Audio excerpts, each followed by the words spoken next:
Hello guys, my name is Vikram. Welcomes you to strive for progress. Topic आपको पता लग गया होगा, चलिए स्टार्ट करते हैं। आज का हमारा न्यूमेरिकल है a certain house hold has consumed 250 units of energy during a month. मतलब कि जो भी घर में इक्विपमेंट्स लगे हैं वो एक महीने में 250 यूनिट्स को कंज्यूम करते हैं, मतलब खर्च करते हैं। How much energy is this in joule. तो हमें यह बताना है कि ये वाली जो एनर्जी है वो जूल में कितनी होगी। ठीक है, तो इसका सबको बेसिक पता होगा सबसे पहले तो कि जो 1 यूनिट है वो किसके इक्वल होता है। 1 यूनिट इक्वल होता है, इसका मतलब क्या होता है 1 किलोवाट आर। 1 यूनिट का मतलब क्या होता है 1 किलोवाट आर, और 1 किलोवाट आर इक्वल होता है 36 इंटू 10 पावर 5 जूल की। तो हमें रिलेशन पता लग गया कि 1 यूनिट किसके इक्वल होता है 36 इंटू 10 पावर 5 जूल की। हमारे पास यूनिट कितनी है 250, तो हमें सिंपली क्या करना है मल्टीप्लाई करना है 250 का इस वाली वैल्यू से, तो हमारा जूल में आ जाएगा। तो चलिए देखते हैं कि 250 यूनिट्स हमने किस में कन्वर्ट करने हैं जूल में। तो सिंपली 250 को हमने मल्टीप्लाई करना है 36 इंटू 10 पावर 5 से, तो ये किस में आ जाएगा जूल में आ जाएगा। तो इसको मल्टीप्लाई करना है, 0 को तो छोड़ दो, 36 को 25 से मल्टीप्लाई कर लो पहले। तो 36 इंटू 25 करेंगे तो क्या आएगा 5 का 30 होती है, 0 3 5 3 15 और 3 18। 36 टू सा कितने होते हैं सभी को पता है 72। यहां से 0 आ गया, 8 और 2 10, 0 1 7 8 और 1 9। तो यहां से कितना आ गया 900 आ गया। ये तो किसका है मल्टीप्लाई 36 इंटू 25, एक 0 ये पड़ी है 0 लगा दो, इंटू में 10 पावर 5 है। अगर हमने इसको भी सॉल्व करना है आगे तो हम क्या कर सकते हैं 9 को छोड़ दो, इंटू में 10 की पावर। देखो इसका मतलब क्या है 9 इंटू 100, 100 नहीं 1000 होगा। इसका मतलब 900 तो ये था कि अगर 9000 है आपके पास तो इसको आप ऐसे लिख सकते हो कि 9 इंटू 1000 हम ऐसे लिख सकते हैं। तो इसको क्या लिखोगे 9 इंटू 10 की पावर में क्या लिखोगे इसको 10 की पावर 3, मतलब जितनी भी 0 होती है उसको 10 की पावर में लिख देते हैं।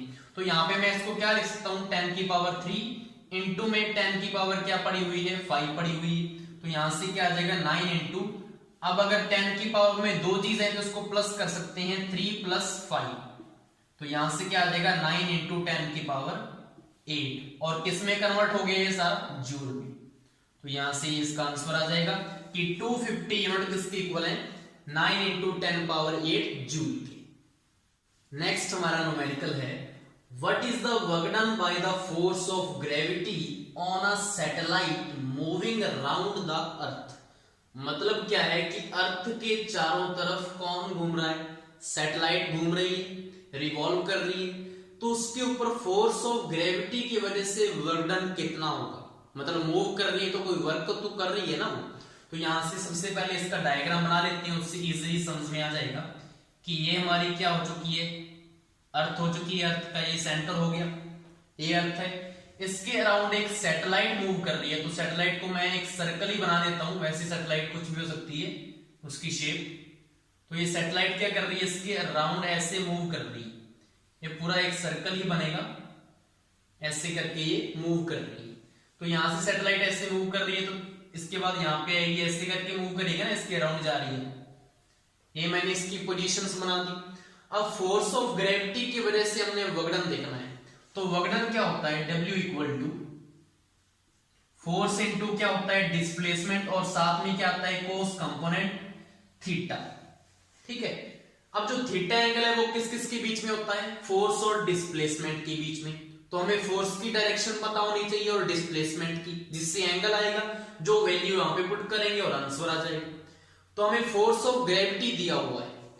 तो फोर्स ऑफ ग्रेविटी क्या होता है, जो भी हमारी अर्थ है वो किसी भी ऑब्जेक्ट को अपने सेंटर की तरफ अट्रैक्ट करेगी। मतलब यहाँ पे उसका सेंटर है, अगर यहाँ पे ऑब्जेक्ट है तो इसके सेंटर के अकॉर्डिंग इसकी पोजीशन क्या बनेगी फोर्स ऑफ ग्रेविटी की, ये पोजीशन बन जाएगी इसका, ये फोर्स ऑफ ग्रेविटी, ये फोर्स हो गया। अगर ये एंटी क्लॉकवाइज ऐसे मूव कर रही है हमारी सैटेलाइट, तो इसकी पोजीशन बताओ किस तरफ जाएगी नेक्स्ट, यहां पे आ जाएगी ऐसे करके, यहां से ऐसी जाएगी ना, यहां पे आ जाएगी। तो मतलब इसकी डिस्प्लेसमेंट अगर हम बनाएं तो किस साइड बनेगी, इस तरफ बनेगी इसकी डिस्प्लेसमेंट। अगर यहां से एक वेक्टर बनाए हम यहां से इसकी डायरेक्शन का, तो इस टाइप का वेक्टर बनेगा यहां पे। तो इन दोनों के बीच में एंगल हमने फाइंड करना है, तो एंगल मुझे बताओ कौन सा बन रहा है, यहाँ पे एंगल 90 डिग्री एंगल बन रहा है। किस किस के बीच में, इसके फोर्स ऑफ ग्रेविटी और यहाँ पे इसकी डिस्प्लेसमेंट के बीच में। ये हमारा क्या है, ये हमारा क्या था, सैटेलाइट है, और ये हमारी क्या है, अर्थ है। यहां पे हो गया। अब आप बोलोगे यहां पे फिर कैसे पता लगेगा, यहां पे भी तो सेम पोजीशन है, यहां पे पोजीशन है, यहां पे फोर्स ऑफ ग्रेविटी कैसे लगेगी, इस तरफ लगेगी, और डिस्टेंस या डिस्प्लेसमेंट इसकी किस तरफ हो रही है, इस तरफ हो रही है। तो एंगल कितना बना, अगेन 90 डिग्री एंगल।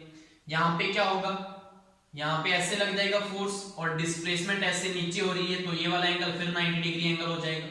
ऐसे करके कहीं पे भी आप अगर चेक करोगे इसका जो एंगल है वो कितना बनना है, 90 डिग्री एंगल ही बनना है।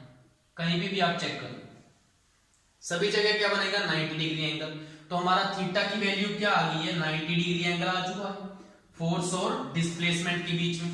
यहाँ पे ये फोर्स हो गया, यहाँ पे ये डिस्प्लेसमेंट होगी, यहाँ पे क्या हो गया, यहाँ पे ये फोर्स है और यहाँ पे ये डिस्प्लेसमेंट है। यहाँ पे ये फोर्स हो गया, यहाँ पे ये डिस्प्लेसमेंट हो गई है। तो फोर्स और डिस्प्लेसमेंट में कितना एंगल बन रहा है, 90 डिग्री का। तो कोस 90 डिग्री पुट कर देंगे।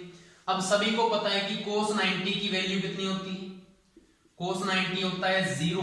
तो वर्क हमारा क्या आ जाएगा, अगर 0 को यहां से मल्टीप्लाई करोगे किसी के साथ तो 0 ही तो आना है, तो वर्क डन कितना आ गया, 0 आ गया। यही हमारा क्या है, आंसर है। नेक्स्ट हमारा न्यूमेरिकल है, an electric heater is rated 1500 what, how much energy does it use in 10 hours. तो मतलब क्या है कि हमारे पास एक हीटर है जिसके ऊपर ये लिखा हुआ है कि इसकी पावर है 1500 वॉट। अगर मैं इसको 10 घंटे चलाऊं तो ये कितनी एनर्जी यूज करेगा, हमें ये फाइंड करना है। तो सिंपली एनर्जी कंज्यूम हमें फाइंड करना है। तो एनर्जी कंज्यूम का आपको एक फॉर्मूला याद रखना है जो कि सभी न्यूमेरिकल्स में काम आएगा आपकी। एनर्जी कंज्यूम इक्वल टू, इसका फॉर्मूला होता है पावर, और पावर आपकी किस में दी होती है, वाट में। तो पावर तो आपकी वाट में ही होनी चाहिए, इनटू टाइम, मतलब कितने घंटे आपको चलाना है, और ये किस में होना चाहिए, घंटों में होना चाहिए। तो आर डिवाइड बाई 1000। इतना आप अगर इसको यूज कर लोगे तो आपका सीधा आंसर किस में आ जाएगा, यूनिट में उसका आंसर आ जाएगा एनर्जी कंज्यूम का। ये वाला आंसर किस में आएगा, यूनिट में आएगा भी, कितनी एनर्जी उसने यूनिट में खर्च की। देखते हैं कैसे आया। अब यहां पे हमने हीटर का फाइंड करना है, तो हीटर की पावर आपको कितनी दी हुई है, 1500। आपने ये चेक कर लेना है कि वाट में दिया हुआ है या किलोवाट में। अगर आपको वाट में दिया हुआ है तो सीधा वैल्यू पुट कर दो, अगर कुछ और दिया हुआ है तो उसको आपको कन्वर्ट करना पड़ेगा वहां पे। तो 1500 वाट है तो वाट में चाहिए तो बिल्कुल सही है, मल्टीप्लाई। टाइम कितने टाइम चलाना है, 10 घंटे। टाइम किस में चाहिए हमें, घंटे में। तो घंटे में दिया हुआ है, बिल्कुल सही है, सीधा मल्टीप्लाई करो। और डिवाइड में क्या लिखना है, 1000। तो यहां से क्या होगा, 20 से ये 20 कट गई, इस वाली से ये वाली कट गई, तो हमारे पास क्या आ गया, 15 यूनिट्स आ गया। मतलब हमारा जो हीटर है वो 10 घंटे में 15 यूनिट क्या करेगा, एनर्जी कंज्यूम करेगा। और हमें ये पता है कि 1 यूनिट किसके इक्वल होता है, 1 यूनिट इक्वल होता है 1 किलोवाट आर के इक्वल होता है।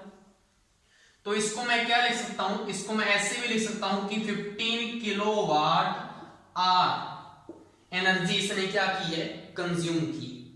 ये आपका न्यूमेरिकल था। आई होप सो आपको तीनों के तीनों न्यूमेरिकल अच्छे से समझ में आ गए होंगे।